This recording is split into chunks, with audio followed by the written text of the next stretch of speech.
Hello dan salam sejahtera semua. Saya dari kumpulan 1 akan membentangkan sedikit tentang hasil perbincangan yang telah kami lakukan. Ahli kumpulan ini terdiri daripada 7 orang, yaitu saya sendiri, Colin Elisa Richard, Liana, Zalia, Azida, Zaim, Izam, dan juga Ebli. Tajuk yang telah kami dapat ialah apakah yang dimaksudkan dengan etika, etos, dan etiket, serta jelaskan dengan contoh-contoh yang sesuai dalam konteks masyarakat berbilang etnik di Malaysia. Sebelum kita pergi kepada huraian yang lebih lanjut tentang maksud dan contoh, mari saya berikan sedikit pengenalan tentang hasil perbincangan ini.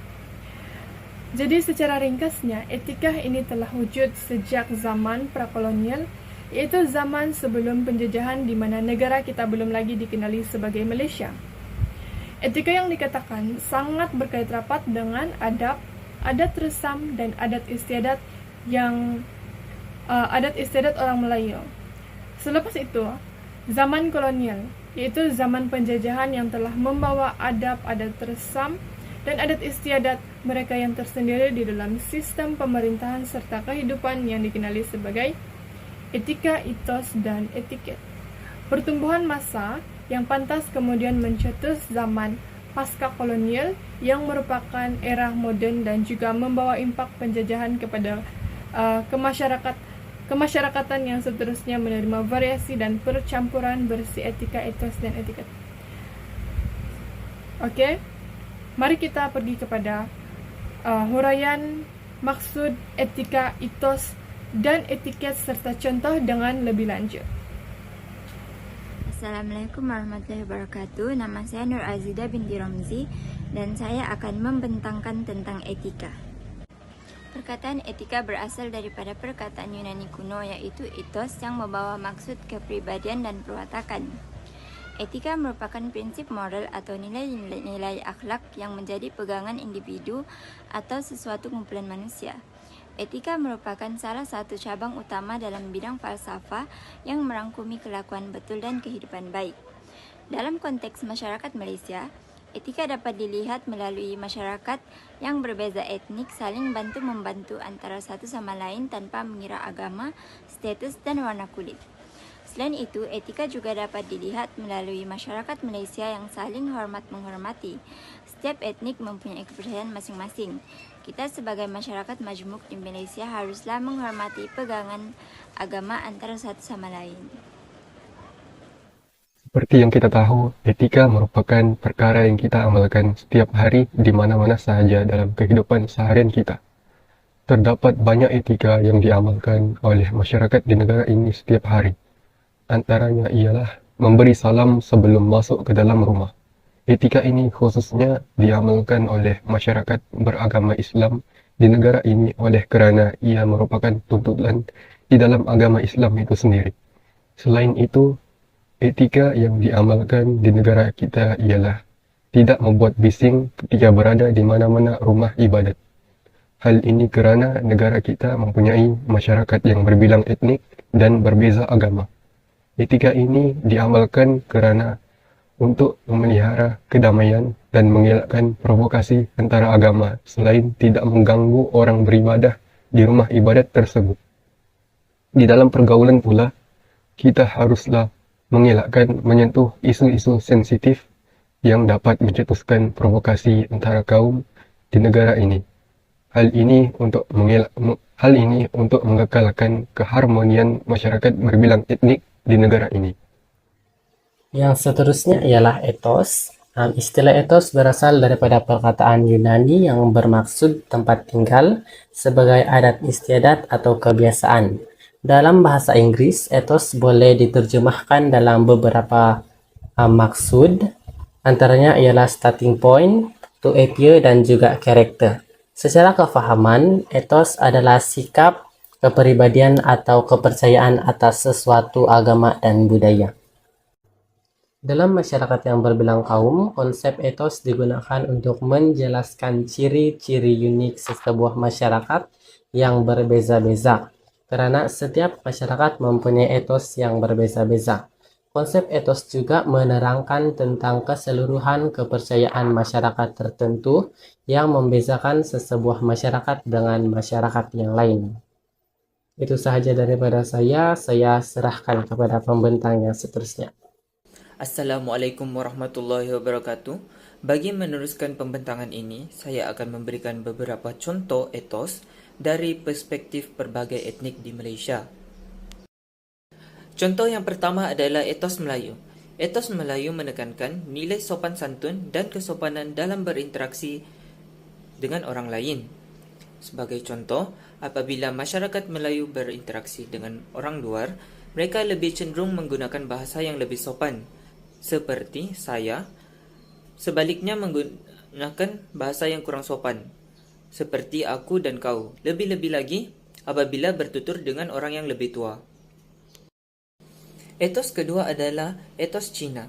Etos Cina menekankan nilai-nilai kerja keras serta pendidikan. Mereka akan berusaha sebaik mungkin untuk mencapai kejayaan yang mereka inginkan.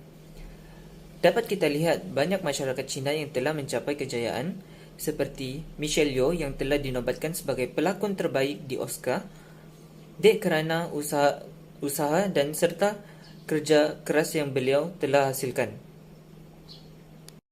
Contoh ketiga adalah etos India. Etos India menekankan nilai-nilai keluarga serta agama. Selain itu, mereka juga menjaga keterampilan serta kerja keras dalam mencapai sesuatu kejayaan. Contoh keempat adalah etos Sabah dan Sarawak. Etos Sabah dan Sarawak menekankan nilai keharmonian di antara masyarakat yang pelbagai etnik serta berbeza agama. Dapat kita lihat apabila masyarakat berbeza etnik merayakan perayaan mereka, masyarakat lain turut juga membantu dalam menjayakan perayaan tersebut, serta kurang konflik yang berlaku di antara kaum pelbagai etnik di Sabah dan di Sarawak. Assalamualaikum dan salam sejahtera. Saya akan membentang tentang etiket. Apakah itu etiket? Etiket berasal dari kata bahasa Perancis iaitu etiquette yang bermaksud sopan santun. Secara dasarnya, etiket merupakan peraturan-peraturan tingkah laku atau sopan santun sama ada dalam kehidupan harian, dalam hubungan antara satu sama lain atau dalam majlis yang berbentuk formal atau tidak formal. Tambahan lagi, seseorang individu itu seharusnya mempunyai sikap yang bagus dalam dirinya yang dipupuk sejak kecil sama ada dididik oleh ibu bapa atau mereka mencuba sesuatu perkara itu atau mereka memerhati orang lain. Dengan itu, setiap individu perlu mengamalkan sikap atau tingkah laku yang baik dalam amalan-amalan yang dilakukan seperti cara makan atau cara berhubung dengan orang lain, kerana dari situlah dinilainya sikap baik atau buruk seseorang individu itu. Bagi definisi etiket dalam masyarakat berbilang etnik pula, ia bermaksud prinsip atau peraturan-peraturan yang telah diterima oleh semua pihak sama ada dalam hubungan harian dengan masyarakat atau istiadat-istiadat tertentu. Etiket ini juga menggambarkan bagaimana sesuatu perkara atau amalan itu harus dilakukan agar terlihat sopan dan baik. Contoh etiket yang kita sering lihat ialah etiket makan seperti budaya orang India. Ketika makan, orang India akan makan dengan menggunakan tangan kanan dan makan dengan tertib. Ini kerana makan menggunakan tangan dapat meningkatkan nikmat dan nafsu ketika makan. Seterusnya, etiket bersama tetamu seperti mana contoh budaya Iban di Sarawak. Apabila berjalan di hadapan tetamu ataupun orang yang lebih tua, mereka tunduk seolah-olah membongkok sedikit tangan sambil mereka menghulurkan tangan ke hadapan kerana mereka sangat menghormati tetamu. Tambahan juga, orang Iban suka menyambut kedatangan tetamu mereka dan dengan mengutamakan tetamu untuk menjamah hidangan terlebih dahulu. Yang terakhir, etiket budaya orang Melayu ketika bergaul. Apabila berselisihan atau melawat ke rumah-rumah saudara, orang Melayu akan memberi salam terlebih dahulu dan bersalaman sambil mencium tangan bertujuan mengeratkan lagi tali persaudaraan dan kasih sayang. Sekian dari saya. Terima kasih.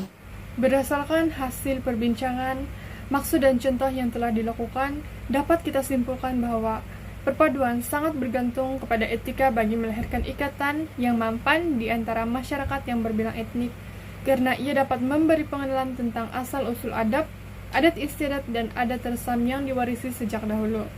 Hal ini, tanpa pengetahuan tentang etika, suatu negara yang berbilang kaum sudah tentu sukar untuk bersefahaman dan melahirkan banyak konflik. Oleh itu, etika haruslah diterapkan oleh setiap lapisan masyarakat bagi mengekalkan keharmonian dan kesejahteraan perpaduan masyarakat berbilang etnik, terutamanya di Malaysia. Itu saja dari kami. Terima kasih.